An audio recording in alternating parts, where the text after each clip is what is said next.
Olá, tudo bem? Vamos falar um pouco sobre dois estudos no decorrer deste vídeo. Vamos falar sobre duas empresas que estavam no nosso estudo de 2022, na seleção de empresas, e que nós estamos entendendo que vale a pena continuar mantendo-as. Já fizemos, no mês de março e abril, 4 estudos compartilhados com vocês. Depois me digam, por favor, o que estão achando deste formato de relatório em vídeo.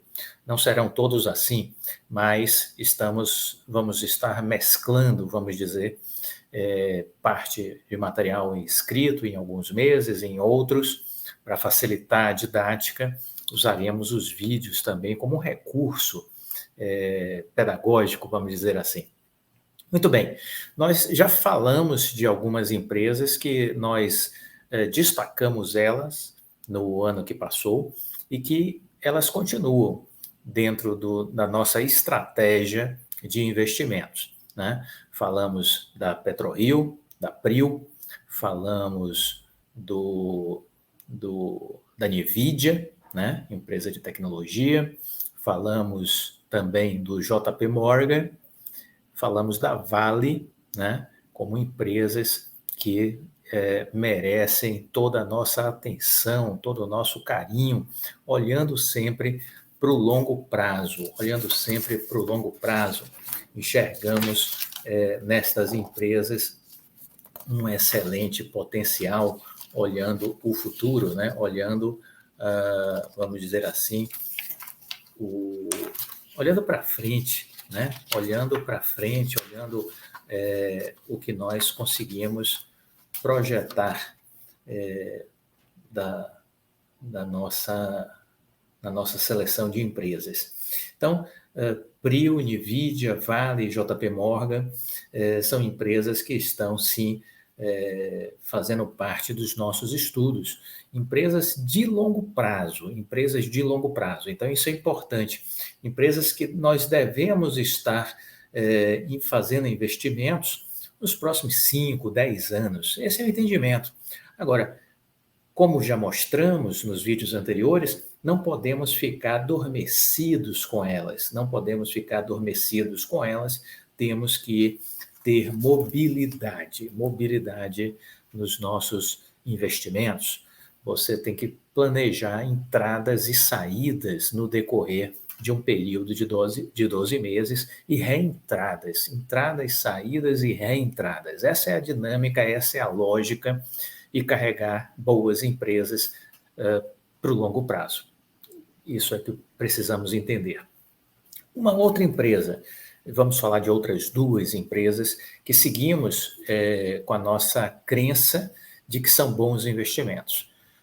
Uma delas é a Azul, a outra é a Apple. Falaremos sobre ambas neste vídeo, ok? Bom, o que eu gostaria de compartilhar com vocês com relação à Azul? E aí é preciso a gente entender o contexto em que a empresa se encontra.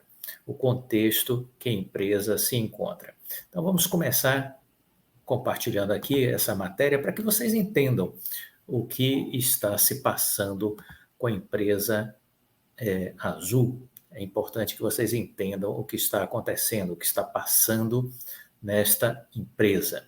Então, vamos lá. O importante aqui é dizer o seguinte: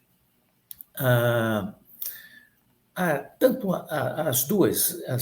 as empresas aéreas, na verdade, né, com a pandemia 2020, foram talvez dos setores mais afetados pela pandemia, né? Os aviões simplesmente ficaram nos pátios dos aeroportos, ficaram no chão, sem voar durante os primeiros momentos. Depois, quando voltaram a funcionar, muito pouca ocupação, quase ninguém viajava de avião, países fechados. Então, imagine que tragédia foi para o setor aéreo a pandemia. E estamos voltando a um período de normalidade, né, do segundo semestre de 2022 para cá. Então é isso que a gente precisa entender, do segundo semestre de 2022 para cá. Ainda mais com voos, vamos dizer assim, regionais em 2022 e os voos internacionais ganhando, vamos dizer assim, mais dinâmica a partir do verão do hemisfério norte, né? Foi o que a gente viu de aumento de movimentação. Mas vamos falar então um pouquinho sobre a Azul, e essa matéria é importante para que vocês entendam o contexto da empresa, né? Gol e Azul renegociam dívidas acumuladas na pandemia e meio a ambiente de incertezas. Então vejam isso. Após sobreviverem à pandemia, sim, algumas centenas de empresas aéreas fecharam. Isso vocês precisam entender. Muitas que sobreviveram por conta de ajuda dos governos. Não é o caso das brasileiras. Nem Azul, nem Gol receberam apoio governamental do governo brasileiro durante a pandemia, ok? Mas se você for olhar nos Estados Unidos, a American Airlines recebeu recursos do governo federal. A Boeing, que é fabricante de aviões, recebeu socorro do governo federal americano. A Airbus, na França, recebeu socorro do governo francês. Lufthansa, na Alemanha, recebeu socorro do governo alemão. E por aí vai. British Airways, por aí vai. Ou seja, as empresas receberam aportes de dinheiro dos governos federais para que pudessem sobreviver. Uma grande parte das principais companhias aéreas do mundo viveram essa realidade. Não é o caso das empresas no Brasil. Gol e Azul não receberam, Latam também não recebeu nenhum tipo de recurso público para passar o período da pandemia. Então, após sobreviverem à pandemia, as companhias aéreas lutam agora para reduzir ou adiar as dívidas que foram feitas nos últimos 3 anos. Porque, sim, elas tinham custos nos últimos 3 anos e receitas não suportavam estes custos, ou seja, as receitas não eram suficientes para arcar com esses custos. A demanda por voos recuou drasticamente. Eu diria que no primeiro momento ela tendeu a zero.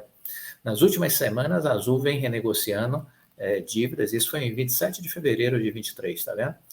A Azul vem renegociando suas dívidas, enquanto a Gol conseguiu uma injeção de capital que foi vista por uma agência classificadora de risco como um calote seletivo. As negociações ocorrem em meio a um ambiente de incertezas, com o real desvalorizado, e o preço do combustível, e aqui a gente tem um outro componente também ruim para as companhias aéreas, né, desde o ano passado, o preço do combustível de aviação em patamar elevado. Aqui efeito da alta do petróleo e aqui efeito da valorização do dólar em 2022, ok? Para analistas, as empresas estão em uma situação delicada, pois, diante da alta dos custos que têm enfrentado, precisam elevar ainda mais o preço das passagens para gerar caixa e pagar credores. As companhias aéreas fizeram isso e fizeram isso com sucesso. Repassaram todo o custo de aumento de combustível para os passageiros. As tarifas foram reajustadas e os passageiros pagaram pelas passagens mais caras. Se sobem as tarifas, perdem clientes. Não foi o que houve, ok? Não foi o que houve. Mas aí a questão é, continuará sendo assim? Essa era a pergunta em fevereiro. Daí a necessidade de renegociar dívidas, né? De renegociar dívidas. A Azul chegou a tentar levantar recursos no mercado financeiro, mas pediram em torno de 22% para fazer um empréstimo à Azul. A Azul, então, desistiu de fazer a operação com o mercado financeiro, de levantar empréstimos a 22% de juros ano. Impossível. Nenhuma empresa em sã consciência faz isso. Nenhuma empresa em sã consciência pega um empréstimo para pagar por ano 22% de juros. Isso é inconcebível, isso é impraticável, não dá para suportar. Nenhuma empresa suporta um negócio desse. Durante a pandemia, as aéreas acumularam dívidas, isso no mundo inteiro, viu? Agora, as ações delas valem muito pouco comparado ao período antes da crise. Falaremos sobre isso, mas só para você tomar uma noção, a ação da Azul antes da crise, em janeiro de 2020, estava na casa de R$ 60. R$ 60. Tome nota, viu? Janeiro, fevereiro, a ação da Azul estava na casa de R$ 60.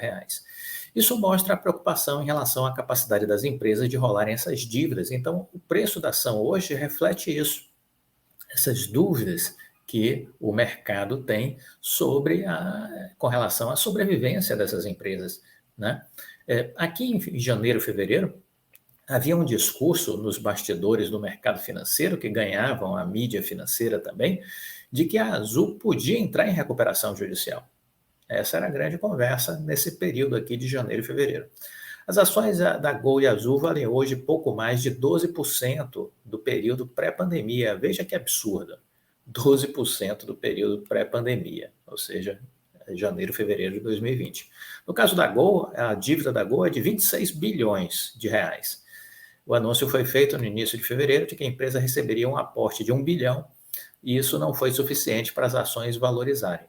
No mercado, os analistas reclamam que há poucas informações sobre a transação e que até agora não conseguiram conversar com a direção de relações com os investidores.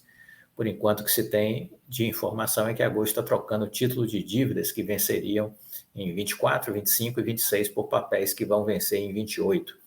Por outro lado, pagará juros mais altos. Os títulos que serão substituídos tinham taxa de juros que variavam entre 3,75% e 8%. Os novos têm 18%, imagine. Né? Quer dizer, são juros proibitivos, né? São juros proibitivos. A transação que mudará o perfil da dívida e elevará o dinheiro no caixa da empresa é complexa. Parte do investimento na aérea será feito em dinheiro. Os acionistas vão colocar 175 milhões na companhia, os detentores de títulos vão injetar mais 243 milhões, tudo isso em dólar. E aí eles vão falando da Gol, mas o que nos interessa é a Azul. Então vamos olhar aqui a Azul. A Azul, por sua vez, ainda não conseguiu fechar a renegociação. A empresa tem 22 bilhões de dívidas, tome nota, 22 bilhões de dívida, e precisa pagar em 2023 3,8 bilhões a arrendadores de aviões, 700 milhões a bancos, segundo fontes de mercado. Então, tínhamos aqui 4,5 bi de dívida vencendo já em 2023.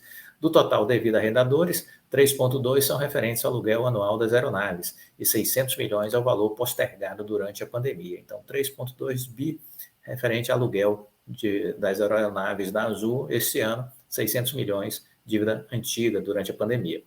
No fim do ano passado, a companhia já havia sinalizado a intenção de levantar capital para aliviar a sua situação. Isso não teve sucesso por conta dos juros. Eles declinaram da ideia de captar recursos com as taxas que foram apresentadas. E aí, o que eles partiram, então, foi para uma negociação com os arrendadores das aeronaves, né? Na visão de um analista do mercado, o acordo deve sair em breve, os termos não devem ser tão favoráveis. Havia um pessimismo aqui muito grande dos analistas, né? Que falavam sobre a empresa. E havia meio que uma conversa velada de que a Azul poderia entrar em recuperação judicial. Então, vejam, falar sobre este processo é importante para que a gente entenda a situação da empresa, para que a gente entenda o seu momento e a gente perceba a complexidade dos seus desafios, né? A complexidade dos seus desafios. Por outro lado, as coisas foram evoluindo, né?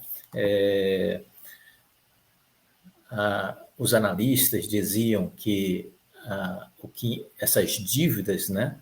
Essas dívidas acabavam ofuscando a recuperação das demandas dos voos, né? Eles reconheceram que 2022 foi um ano marcado por forte retomada das viagens aéreas, e isso saiu diversos relatórios ao longo de 2022. Nós abordamos isso em alguns momentos em vídeos do canal Viver de Renda. Então, a Associação Internacional de Transporte Aéreo, a IATA, ela declarou que a demanda global por voos domésticos e internacionais chegou a crescer 64,4% em 2022, comparado com a 2021, quer dizer, um crescimento forte. A oferta aumentou 40%, em 40% na mesma base de comparação, né, a oferta de voos. Os números ainda são inferiores em 2022 ao período pré-pandemia.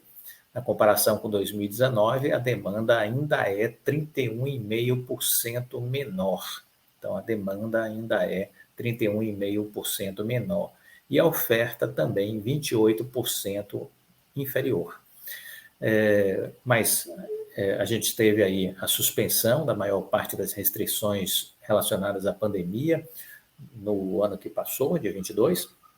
Os aeroportos ficaram lotados de turistas, as viagens corporativas, de forma inclusive surpreendente, voltaram, aquecendo ainda mais essa recuperação, porque as viagens corporativas são aqueles clientes que pagam mais caro pelas passagens, porque são compras feitas dentro de um mês. Os executivos não compram passagens com antecedência, né? As pessoas que trabalham em empresas e viajam a negócios geralmente compram para a viagem na mesma semana ou na semana seguinte, entendeu? Então, são as passagens mais caras. As viagens corporativas são consideradas o filé mignon do setor aéreo, né? Os bilhetes aéreos ficaram 23,5% mais caros em 2022, né?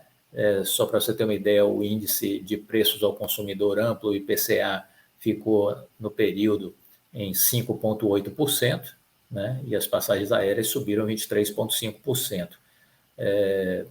E isso, de novo, né? Por que que subiu tanto? Subiu tanto porque as empresas estão buscando recuperar suas margens, recuperar os prejuízos do ano de 2020, 2021 e de parte de 2022. As passagens aéreas não vão baratear num horizonte aí de 12, 24 meses, elas deverão continuar num patamar mais acima do que o normal, porque as empresas estão lutando para recompor seus caixas face à escassez de recursos, em especial em 2020 e 2021, quando foram obrigadas praticamente a operar no prejuízo, não havia outra possibilidade.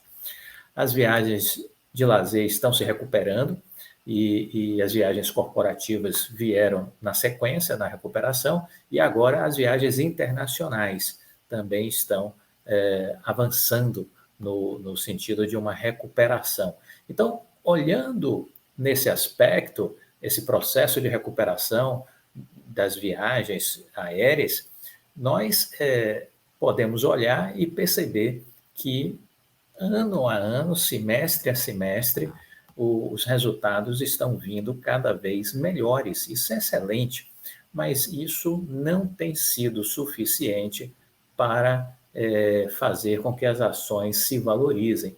E uma das coisas que vinha pressionando fortemente era exatamente a questão das dívidas das companhias e a dúvida se elas seriam capazes de renegociar ou não as suas dívidas. Então, essa era a grande pergunta, essa era a grande questão, né? Se elas seriam capazes de renegociar as suas dívidas. Muito bem. E aí veio, então, finalmente, a notícia boa, né? A notícia boa finalmente nos apareceu, exatamente nos dando conta de que a Azul conseguiu fechar acordo com as empresas para pagar parte da dívida, que chega a 4,5 bi. Estamos falando aí da dívida que venceria agora em 2023 já, né? Então, houve um acordo, e essa foi uma notícia muito positiva, né? Então, isso foi anunciado no dia 5. No dia 5 foi feito esse anúncio dessa negociação, 5 de março. Então, a Azul anunciou no dia 5 de março, foi um domingo à noite, que firmou acordos comerciais com os arrendadores, e isso representa mais de 90% do seu passivo de arrendamento. Sujeito a certas condições e aprovações corporativas aplicáveis, a companhia não deu ainda muitos detalhes, porque pretende totalizar todo o processo de renegociação de dívida, e só em 2023 precisava pagar 3,8 bilhões aos arrendadores de aviões e 700 milhões aos bancos. Do total devido, 3,2 bilhões são referentes ao aluguel das aeronaves e 600 milhões que tinha sido o valor postergado durante os anos da pandemia. A companhia aérea informou que estes acordos representam uma parte significativa de um plano abrangente que visa fortalecer a geração do seu caixa e melhorar a sua estrutura de capital, além de entregar aos arrendadores 100% dos valores previamente acordados. Então, veja, foi um acordo excepcional. Nós confiávamos nessa possibilidade do acordo. Eu me lembro que o Luiz Acioli, que fazia mentoria comigo, me questionou no início do ano: Mestre Clóvis, tá barata a ação da Azul, faço o quê? Compro? Eu digo, olha, tínhamos tido o episódio das Americanas, eu disse, olha, estamos num cenário de cautela. Agora, é preciso considerar exatamente essa perspectiva. Você acredita em que cenário? Temos dois cenários. Um é a Azul entrar em recuperação judicial. Outro é a Azul não entrar em recuperação judicial, fechar uma negociação com os arrendadores de aeronaves. Eu disse a ele, qual o cenário que eu trabalho? Eu trabalho com um acordo, porque seria uma idiotice os arrendadores não fecharem um acordo. O acordo é bom porque mantém a empresa viva, em operação, uma empresa que vem honrando com seus compromissos e uma empresa que tem perspectiva de futuro. Não é um mercado fácil hoje em dia. Os arrendadores de aeronaves também viram diversas dezenas e dezenas de empresas aéreas no mundo inteiro fechando as portas. Então, o mercado foi reduzido. Ter uma boa empresa, uma empresa que honra seus compromissos, que é bem administrada e que está em rota de recuperação, é melhor do que tensionar, esticar a corda e essa empresa ter que pedir recuperação judicial. Então, foi um pouco essa a minha conversa com ele, e ele tomou a decisão a partir daí, porque aí a decisão é muito individual, né? Ele tomou a decisão de fazer posicionamento na Azul, ela chegou nas mínimas, se não me falha a memória, depois a gente vai dar uma olhada no gráfico, mas chegou aí nos patamares de abaixo de R$11, por volta aí de 7 e pouco, 7,80, se não me falha a memória. Então, tudo isso deu boas oportunidades, né, de entrada, e ele conseguiu fazer aí essa operação bem. Então, a seleção de empresas, é importante frisar, a gente consegue fazer um estudo e dar um norte para vocês. A mentoria é um complemento, é um algo mais, né? Vamos dizer assim, a seleção de empresas é um degrau que você sobe na escada, no trabalho, nessa relação aqui comigo, e a mentoria você sobe mais nessa escada, porque a mentoria, uma vez por semana, a gente vai estar se encontrando e conversando, assim, só que nós estaremos nos vendo em videochamadas, usaremos o Google Meet e estaremos trocando ideias. Assim, a gente vai atualizando algumas coisas que, na seleção de empresas, como é uma atualização mensal, isso não é possível. Então, a mentoria é uma ferramenta de troca mais efetiva que lhe faz ir além. Os dois produtos eu acho que são muito complementares. Todas as pessoas que hoje estão fazendo mentoria comigo são assinantes da seleção de empresas. Mas nem todos os assinantes da seleção de empresas estão fazendo a mentoria.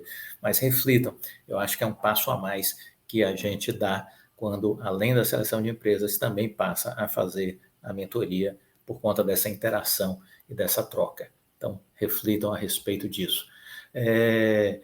Bom, mas então essa foi a grande notícia, né, do início de fevereiro, quando a Azul conseguiu fechar a renegociação de suas dívidas, né? Os arrendadores representam 80% da dívida bruta nominal. A celebração do acordo demonstra um enorme sucesso na nossa abordagem, disse Alex Malfitani, o vice-presidente financeiro, né, o CFO da Azul. Segundo ele, os arrendadores reconheceram que apoiar a Azul é uma decisão empresarial inteligente que maximiza a sua receita e agradeceu o apoio. Malfitani disse ainda que nenhuma aeronave saiu da frota da companhia durante as negociações e que seus parceiros entregaram 12 novas aeronaves adicionais nos últimos 5 meses. As negociações continuam com os arrendadores e demais parceiros e estamos otimistas de que chegaremos a um acordo com todos eles. Então, essa foi a grande notícia que a gente teve com relação à Azul agora no mês de fevereiro, certo? Então, essa foi a grande notícia que nós tivemos. Dito isso, nós percebemos o quê?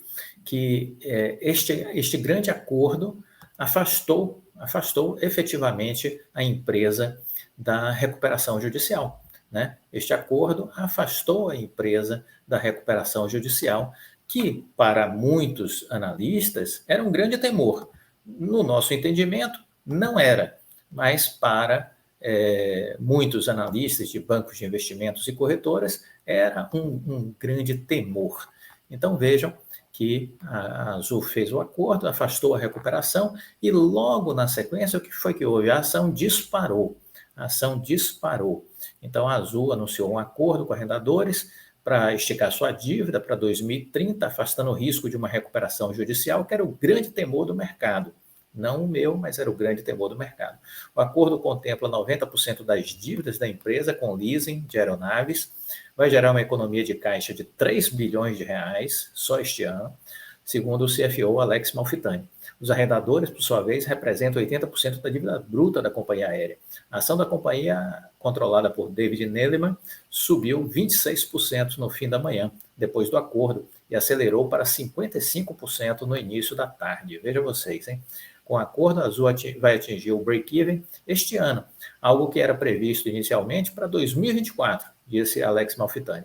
No ano que vem, a expectativa é voltar geração de caixa. Positivo. As preocupações do mercado com a sustentabilidade da empresa estão eliminadas e todos os boatos resolvidos. Então, aqui, de novo, né, quer dizer, você não pode investir, nós não podemos investir com base em boatos, nem com base nessas preocupações do mercado, que muitas vezes são análises de pessoas pessimistas, depressivas, que sempre enxergam o apocalipse. Eu procuro ficar distante, eu leio tudo, filtro e chego às minhas conclusões. E é isso que eu procuro orientar vocês também. O mercado estava incerto se teríamos apoio dos lessors e mostramos que temos. Muito bom, é isso mesmo, todo mundo aí acreditando que eles não fechariam o acordo e o acordo foi fechado. Em troca de estender o pagamento da dívida e diminuir o valor pago, a empresa estava sob pressão, dado o aumento do dólar. Os arrendadores vão receber títulos de dívida negociáveis com vencimentos em 2030, além de ações precificadas de forma a refletir a nova geração de caixa da Azul. A grande dúvida do mercado agora é quanto esse pagamento por meio de equity vai representar em diluição. Segundo Malfitani, a diluição não será grande porque foi acordado um preço para o pagamento dos lessors em 2030, um múltiplo de 8 vezes o EBITDA. Hoje a empresa negocia a metade disso. Se eliminarmos a questão de estresse, o mercado já acredita que vamos dar 5 bilhões de EBITDA este ano. Isso já daria um valor de mercado para a empresa de 40 bilhões de reais. O executivo disse que as negociações continuam com os arrendadores restantes, fabricantes de peças, e que novos acordos ainda devem ser anunciados. Então, é isso. Quer dizer, notícia foi positiva, a ação voou, isso foi muito bom. A gente falou inicialmente da Gol, a Gol também fechou sua renegociação de dívida, sua reestruturação, as ações dela também dispararam 24% assim que foi também comunicado. Enfim, o se afastar dos problemas ajudou bastante. Uma outra coisa importante dizer é que, com os governos, as companhias aéreas também estão atuando, tentando reduzir os custos que possuem. E há um custo aí tributário, há um custo de querosene, de aviação, e elas estão negociando para reduzir isso. Então, veja vocês que a Petrobras vem reduzindo o preço de querosene de aviação. Em 1º de março, havia tido uma redução de quase 14% no querosene de aviação aí, dado pela Petrobras. Né? Isso impacta positivamente as companhias aéreas. Né? Elas passam a ter menos custos. Né? Isso vai refletir na redução de passagem. Não vai, já expliquei isso. As empresas precisam manter a geração de caixa. Precisam manter a geração de caixa porque sofreram muito no período de 2020 a 2021, sobretudo. Então, não dá para fazer redução de valores de passagem, como muitos gostariam de ver. Né? Não é possível fazer isso por enquanto. É importante ter essa clareza.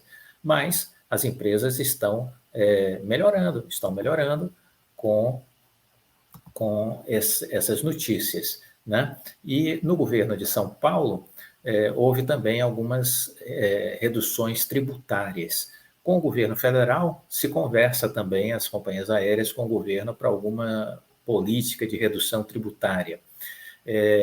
O Ministério de Ciência e Tecnologia veio com uma ideia de criar um programa Voa Brasil, onde os bancos oficiais fariam aí uma venda de passagens aéreas no valor de R$200 por trecho, e usariam aí o consignado de aposentados, de pessoas do serviço público, do FIES, que estivessem no FIES, para fazer viagens, R$200 por trecho. As companhias aéreas toparam oferecer passagens por R$200 o trecho, mas são passagens em voos que têm assentos livres. Então, essa é a ideia, de aumentar a ocupação. A ocupação dos voos está na casa aí de 80%, mais ou menos. Então, há espaço vazio dentro das aeronaves, em determinados horários mais do que outros.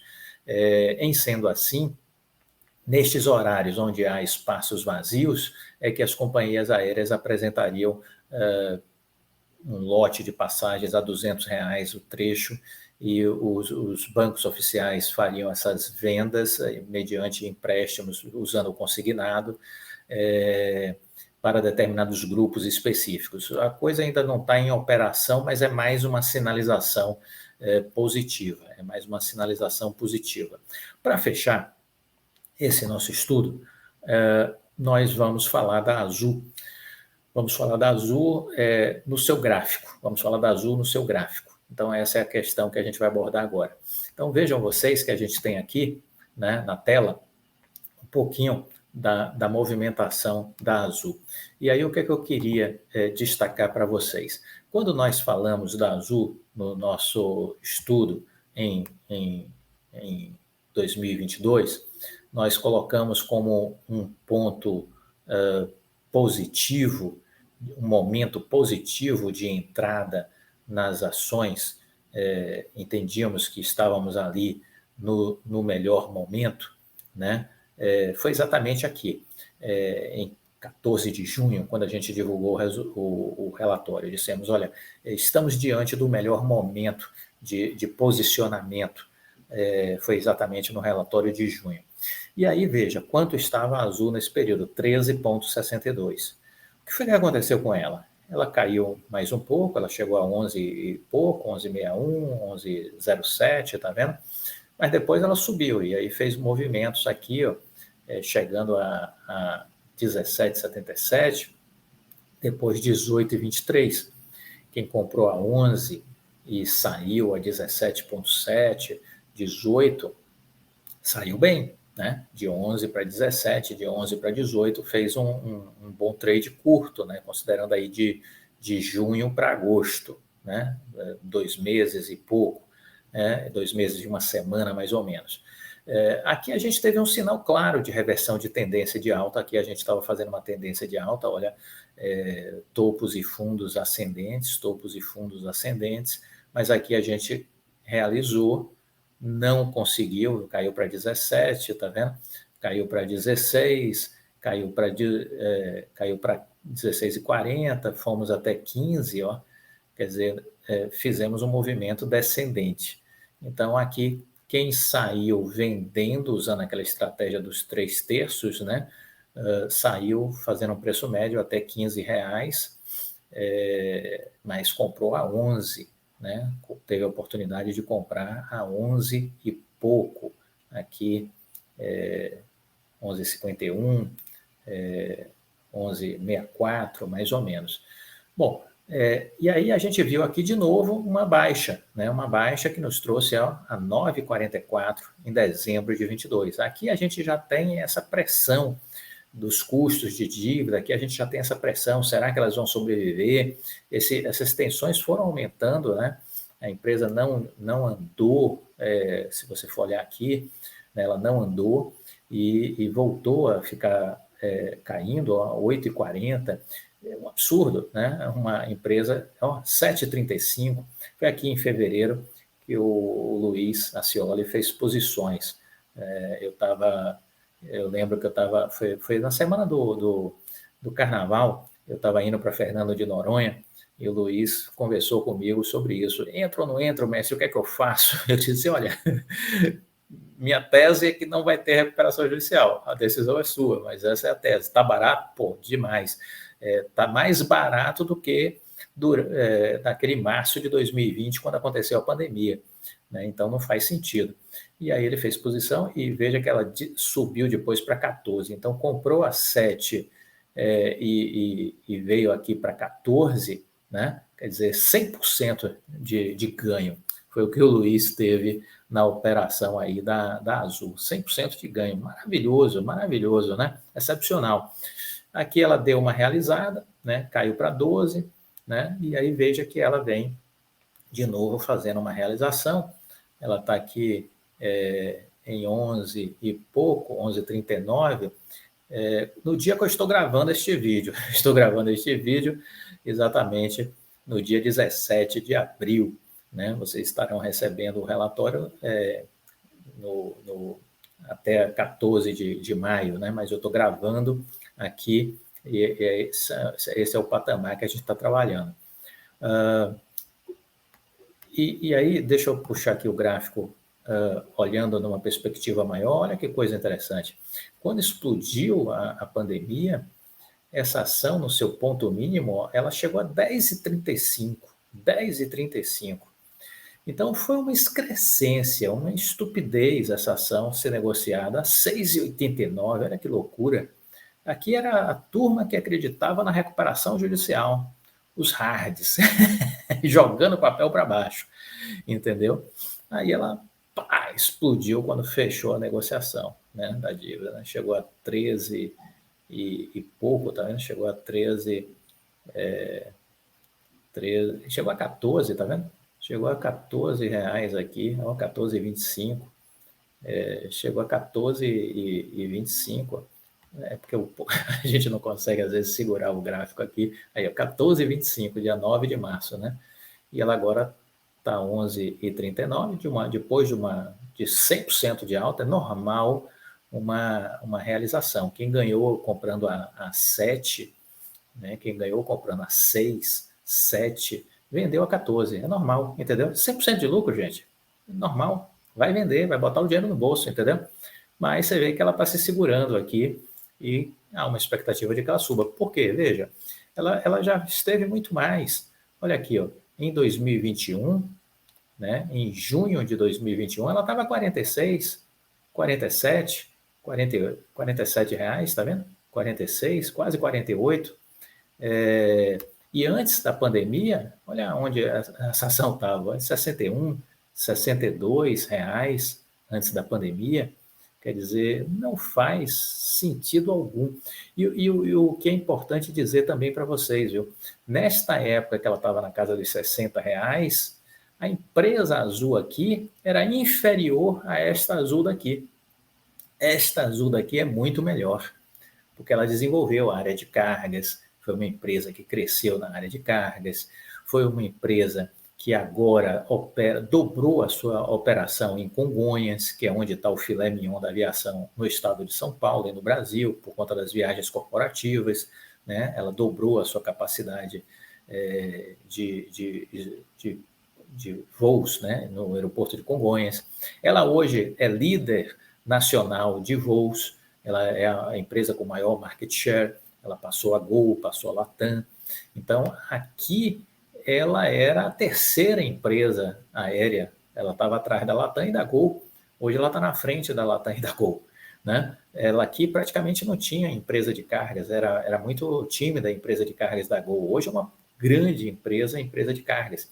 E olhando para o futuro, o que temos mais? Nós temos agora, para os próximos anos, aí, a questão dos carros voadores, que a Azul é uma das empresas que vai estar avançando com esses carros voadores aqui no Brasil, né? Fazendo aí transporte de curta duração, São Paulo, Campos do Jordão, Rio de Janeiro, Angra, esses itinerários mais curtos, com Búzios, né, onde tem gente mais endinheirada e que certamente vão usar os carros voadores. E a Azul não só vai estar operando vários deles aqui no Brasil, como também é sócia da empresa que está fabricando os carros voadores. Então, assim, eu enxergo no longo prazo muito boas perspectivas para a empresa. Esse é o meu olhar. Esse é o meu olhar. Então, é isso que vocês têm que pensar, é isso que vocês têm que refletir, né, ao escolher uma empresa. Nos patamares atuais, Clóvis, nós temos um momento positivo. Sim, ela está fazendo uma realização. De novo, é aquela coisa, você não pegou a 7, como o Luiz, foi a 14, né? O Luiz que faz a mentoria conosco. Você tem a oportunidade de fazer aquela regra dos 3 terços, né? Faz uma posição agora, verifica mais na frente o que é que vai acontecer, faz um segundo terço e um terceiro terço, faz um preço médio e pega um movimento de subida, né? Eu acredito que os números, os dados vão ser cada vez melhores. Esse é o meu entendimento. Os números, os dados a respeito da Azul serão cada vez melhores. É isso que eu acredito, né? Então, eu vejo uma ótima perspectiva. E é isso que você precisa estudar, entender, para você tomar a sua decisão. A sua decisão, ela é importante, ela precisa ser baseada no estudo. Estudo esse que a gente procurou aqui compartilhar com vocês. Espero que tenham gostado, que tenham apreciado. Se tiver dúvidas, me mandem e-mails, clovisfaleiro@uol.com.br, e me mandem também os comentários do que vocês acharam a respeito do nosso estudo agora do mês de maio. Vamos ter um segundo estudo ainda no mês de maio, vai ser dose dupla de novo. Março foram 2 estudos, abril foram 2 e agora maio serão 2. Neste primeiro a gente está abordando a Azul, né, que continuamos enxergando uma rota de voo para a empresa, né?